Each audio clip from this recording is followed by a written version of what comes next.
Hello guys, it is me, the Tank Index, and today we're back with another British tank. I know we've been doing a lot of these, but Britain did make a lot of interwar tanks, so that's why. And today we're going to be talking about the Vickers A1E1 independent tank. It's a pretty iconic tank, even though there's only one prototype made. It did inspire a lot, which is why I want to make this video on it, plus, content. I'm not going to say no to content. So then let's just get started. Starting with the design, the A1E1 is a 5-turreted tank, armed with a 3-pounder 47mm gun in the central turret here, along with 4 smaller turrets, each armed with .303 Vickers guns.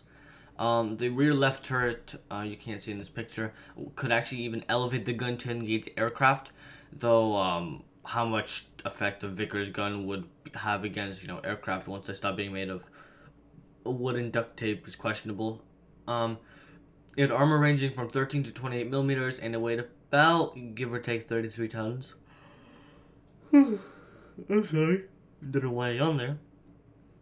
With a transmission of coil spring bogies, it can go up to 20 miles an hour and up to a range of 95 miles an hour, which, that's not too bad for a heavy tank like this.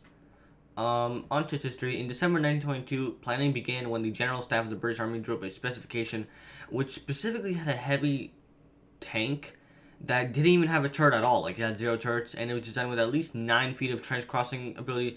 So basically a TOG tank without a turret. Vickers did make a design for this as well as a multi-turreted design. When the two designs were presented to the General Staff, they went for the double-turreted design. The double-turreted design would turn into this 5-turret design. That's just how these things go. An order an order for the prototype was officially placed on September 15th, 1926. It was largely designed by Walter Gordon Wilson, who was a veteran of World War I tank design. It had a brand new hydraulic braking system designed for its large weight and speed. Delivered to the War Office in 1926, it was displayed to the premiers of the Dominions that year. And in 1928, the tank had a modified rear to strengthen it, along with a new type of brake block. It was used in experiments up to 1935 when it was given to the Bovington Tank Museum, where it is still here all the way to this day. So, pretty impressive lasting power, and I'm surprised it wasn't scrapped for the war effort 4 years later. Even though there's only one prototype, this tank was a heavy victim of political and industrial espionage. The famous officer in the tower, Norman Bailey Stewart, who was literally put in the Tower of London, was court-martialed in 1933 and served 5 years for providing the plans of the Independent, among other tanks, to the Germans, were heavily inspired the, Neubaufahrzeug tank, Jesus Christ. Plans were also leaked to the USSR, where it heavily inspired and influenced the T-35 here, which was basically the A1E1 independent if it was produced in more than one number and actually saw combat, which would eventually lead to other tanks like the T-100 and T-28, because the Soviets, took a little bit longer to understand that multi-turreted tanks kind of suck ass. Despite this tank never advancing past a prototype stage, it still did influence the later British tanks. The Medium Mark III was another multi-turreted design that failed pretty heavily, unlike its previous 2 encounters that we've already talked about.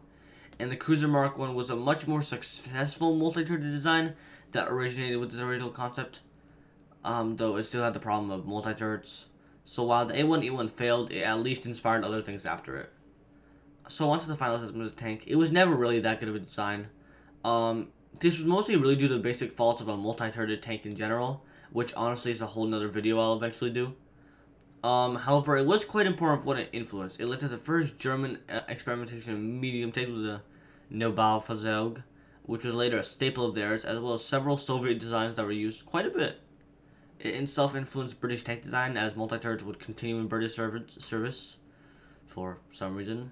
So while the A1E1 itself wasn't that good a tank, its impact on tank design in general was quite extensive. So I hope you guys enjoyed the video. Next time, we will not be talking about British tanks or European tanks at all. We will finally go to, Asia for the first time. So yeah, I hope you guys enjoyed this video, and I will see you there. Peace.